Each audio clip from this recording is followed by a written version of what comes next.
Could the rolling hills of Middle Earth have roots in the rolling hills of Kentucky? It's a question that sparked curiosity for years, whether or not J.R.R. Tolkien found inspiration for The Shire through stories he heard from a Kentucky classmate while at Oxford University. Let's explore evidence on both sides of the idea and why the values that define The Shire feel surprisingly familiar right here at home.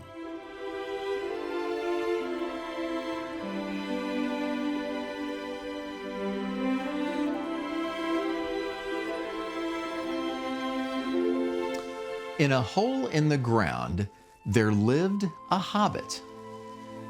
Those were the words J.R.R. Tolkien wrote on a blank sheet of paper while grading exams at Oxford University in the early 1930s. Now, at the time, he had no idea what a hobbit was, let alone the stories that would unfold from that first sentence or the immense impact they would have on the world. Their home is called The Shire, and it boasts rolling green hills and pre-industrial farmland as far as the eye can see, with tobacco as their main export. Now, this may sound familiar to our own state, but to see where Kentucky comes in, we need to learn about a man named Allen Barnett. Allen Barnett was from Kentucky, from Shelbyville, from a farming family, one of four brothers, born in 1888. He got to Oxford with a prestigious Rhodes Scholarship, and he started here in October of 1911, a freshman alongside Tolkien. They become very good friends. They're members of the same group, the hard-to-pronounce Apollustics, which means the Merrymakers, and we still have a couple surviving photographs with him and Tolkien together. Matter of fact, we probably wouldn't be talking about him had not Guy Davenport mentioned his name in a piece that he writes for the New York Times originally. So in 1979, Guy Davenport writes an article called Hobbits in Kentucky for the New York Times. I was in a casual conversation on a snowy day in Shelbyville, Kentucky.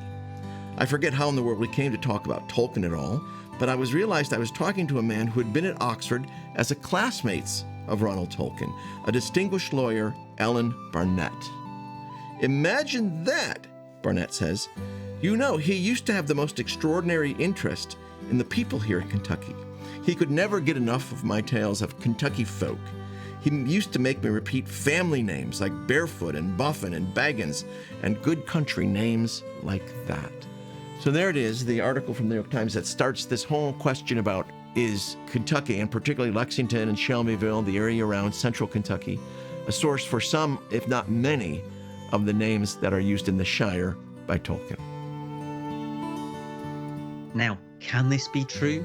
Did Tolkien really grill Allen Barnett on his Kentuckian background? It's clear they were close, they talked a lot.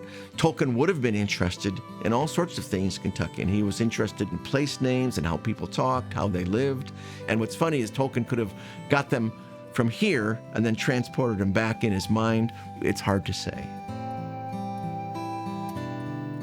And there's also the problem that Tolkien said quite specifically that his Shire was inspired by the little village that he, Tolkien, had grown up in. He says, if we drop the, quote, fiction of long ago, the Shire is based on rural England and not any other country in the world.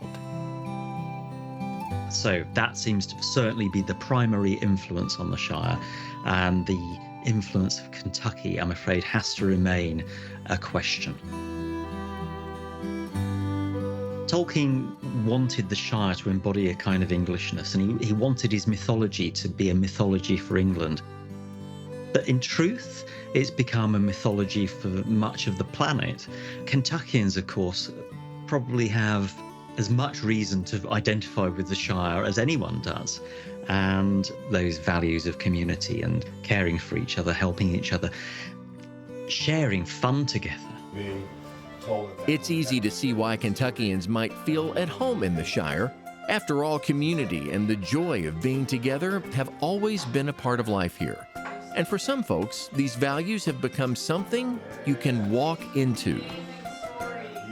Our goal here is to be coffee for imagination and fellowship, and modeled after the Inklings, which is C.S. Lewis and J.R.R. Tolkien's little literary society. They would meet and read papers to each other about literary figures, about poets, about novelists, about playwrights. So they were a club of cultured young men who were trying to promote their own intellectual life as well as have a laugh together. They've created literature that has just stood, now on close to a century, and just influenced the world in so many positive ways. And we just really wanted to model our organization to kind of replicate what they were doing over in England with a beverage and a space and with friends. I walked into Drinklings and met Randy Hardman and said, "Hey, do you like C.S. Lewis?" He's like, "I'm more of a Tolkien guy." I was like, "That's fantastic. I'm a Lewis guy. Hey, we should do something." And within a month and a half, we had a Lewis Society and Tolkien Society going. And so we got together and had the first Verum Fabula Fellowship meeting on the back porch of the old Drinklings location. And we had 20 people out there for our first gathering. And I don't know how many books we have read thus far and conversated around, but it was something that was kind of an idea. And 6 years later, it is still going strong. We create this atmosphere, and then these Kentuckians, they're like, yes, I could easily be Bilbo. I could easily be Merry or Pippin. You see yourselves in those people because they're real, they're tangible, and they have, it's just part of the human experience. I think we all, in this sense, are more Hobbiton than we are Rangers from the North. It's stories that tell us who we are. Stories that remind us why we're here. Stories that encourage us and inspire us. Yes, what we do makes a difference. So that's what myths are, these important stories that are foundational for humanity. We actually we all want to live in the Shire because it's food, it's fellowship, it's fireworks, it's laughter, all those things that we love about the Hobbits, we really know we're meant for. So people in Kentucky who read The Lord of the Rings and find their own home reflected in the Shire can use that, I hope, to give them strength in whatever they have to do to maintain love and respect for nature and the world at large in their home state.